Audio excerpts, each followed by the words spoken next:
성도님들, 흔히들 지혜로운 사람이라고 하면 정치를 잘하는 사람을 말합니다. 하나를 주면 하나를 받고, 하나를 받으면 하나를 주고, 이런 식으로 적절한 선에서 타협을 잘하는 사람들을 이 세상에서는 지혜롭다라고 하죠. 왜냐하면 세상살이에서 끝까지 고집만 부리다 보면 본인이 원하는 것을 손에 넣을 수도 없게 될 뿐더러 자기가 가지고 있는 것조차 지키기 어렵기 때문입니다.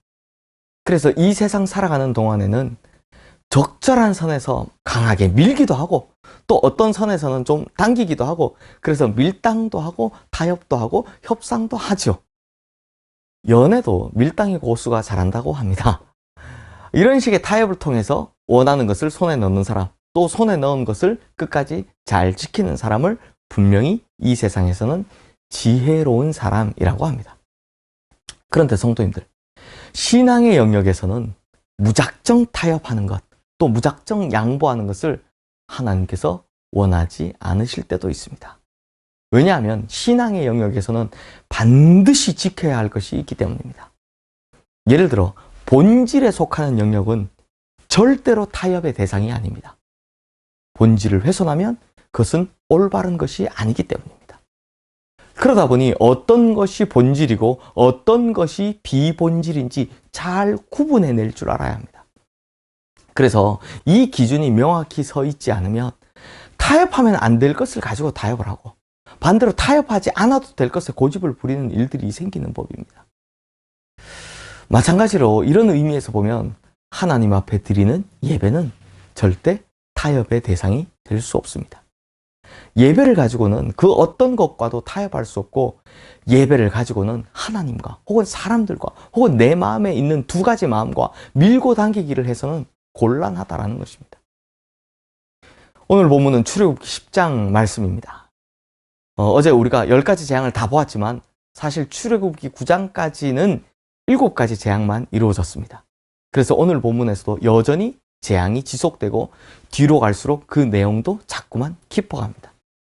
그렇게 재앙은 점점 더 심해지고 그 고통은 더더욱 가중되자 못 견디겠다 싶었던 바로가 뭘 하느냐? 이제 모세에게 타협의 미끼를 던지기 시작하는 겁니다. 성도님들, 분명히 출애굽의 명분은 예배였습니다. 지난번 이 출애굽기 5장을 다룰 때 말씀드렸죠. 모세가 바로에게 처음 했던 말이 이스라엘의 하나님 여호와께서 이렇게 말씀하시기를 내 백성을 보내라. 그러면 그들이 광야에서 내 앞에 절기를 지킬 것이니라 하셨나이다. 입니다. 즉 절기를 지킨다는 말, 곧 우리로 예배를 드리게 해달라는 것이 바로 출애굽의 명분이었습니다. 그래서인지 바로는 파리의 재앙이 있고 난 직후인 출애굽기 8장 25절 말씀에서 처음으로 예배에 관련해 모세에게 이렇게 이야기를 합니다. 너희는 가서 이 땅에서 너희 하나님께 제사를 드리라. 그러니까 바로가 타협안으로 제시한 것, 협상 카드로 제시한 것이 뭐냐? 그래, 예배 드려라. 예배 드려도 좋다. 너희들이 원하는 것이 원래 예배 드리는 것 아니냐. 그러니 나가지 말고 그냥 여기서 이 땅에서 예배를 드리라. 이렇게 제시를 한 것입니다. 그러면 모세가 야, 이제 바로가 허락을 했네.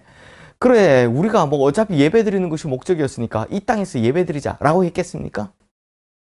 그렇게 타협안을 받아들였으면 이 예배는 절대로 지속적이거나 영속적인 예배로 나갈 수 없겠죠. 뻔하니까요. 이런 예배는 그저 한시적인 예배, 그냥 눈에 보여주려고 하는 예배, 재앙만 면하고자 하는 예배.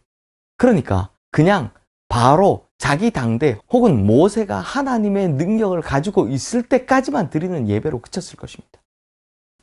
오늘 본문에서도 8번째 재앙인 메뚜기 재앙이 있고 난 후 바로가 협상을 합니다. 오늘 보면 10절과 11절 말씀입니다. 바로가 그들에게 이르되 내가 너희와 너희의 어린 아이들을 보내면 여호와가 너희와 함께함과 같으니라.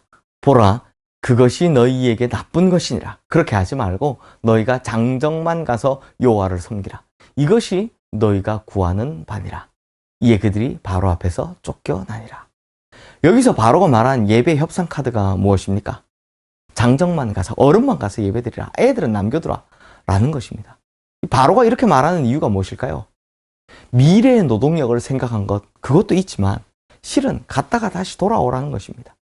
세상에 어느 부모가 자식 남겨두고 혼자 떠나겠습니까?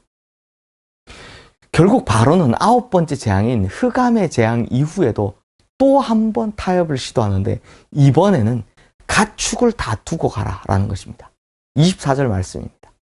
바로가 모세를 불러서 이르되 너희는 가서 여호와를 섬기되 너희의 양과 소는 머물러 두고 너희 어린 것들은 너희와 함께 갈지니라. 이번에는 이제 어린애는 가도 좋은데 가축은 가지 마라. 즉 재물 없는 예배를 드리라라는 것입니다. 사실 이 정도면 괜찮지 않나 싶은데요. 모세에게는 예배에 대해서는 타협이란 없습니다. 25절 말씀을 보면 우리는 무조건 하나님께 드릴 재물이 있어야 한다라고 합니다. 이렇듯 바로는 예배에 대해서 끊임없이 타협안을 제시하고 모세는 철저히 그 모든 타협안을 거절하고 있는 것입니다. 사랑하는 성도님들, 하나님께서 예배에 대해서 말씀하실 때 예배는 언제나 영원한 자유의 상징으로 말씀하셨습니다. 실제로 예배는 자유로움이 그 기반입니다. 그런데 이 자유가 방종이 되다 보니 우리가 죄에서 해방되어 이제는 자유의 몸이 되어서 하나님 나라의 백성이 된 것을 마음껏 누리는 예배가 아니라 이 예배에 자꾸 타협을 하기 시작하더라는 것입니다. 우리 마음속에 바로가 너무 많은 것이죠. 타협하자는 소리가 너무 많습니다. 그래서 절대로 타협해서는 안 되는 우리 신앙의 기초이자 본질인 예배를 공부에 타협하고 직장에 타협하고 돈벌이에 타협하고 노는 것에 타협하고 취미생활에 타협하고 잠자는 것에 게으른 것에 그렇게 다 타협해버리더라는 것입니다. 성도님들, 신앙의 자유가 절대로 이런 예배를 타협할 수 있는 자유가 아닙니다. 신앙의 자유라는 것은 우리가 죄에서 해방되어 예수 그리스도와 함께 다시 살게 되었다고, 내가 이제 죄의 종이 아니라 자유인이 되었다고 선포하는 것이 그게 진짜 신앙의 자유인 것입니다. 그러므로 절대 본질을 훼손하지 않고 하나님 앞에 진심으로 충심으로 예배를 드리러 나오는 우리 모든 성도님들이 되셔서 자유를 날마다 누리며 사시는 우리 성도님들 되시기를 주님의 이름으로 축원합니다. 기도하겠습니다. 하나님 아버지, 우리가 이 세상 살아가는 동안 세상살이에는 지혜를 주셔서 잘 타협하고 잘 협상하게 하여 주시되 우리가 신앙으로 지켜야 하는 본질에 있어서만큼은 절대로 타협하지 않고 절대로 협상하지 않고 오직 이 본질을 잘 지켜나가는 성도 되게 하여 주시옵소서.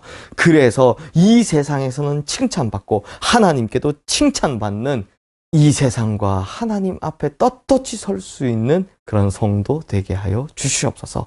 예수 그리스도 이름으로 기도드리옵나이다. 아멘.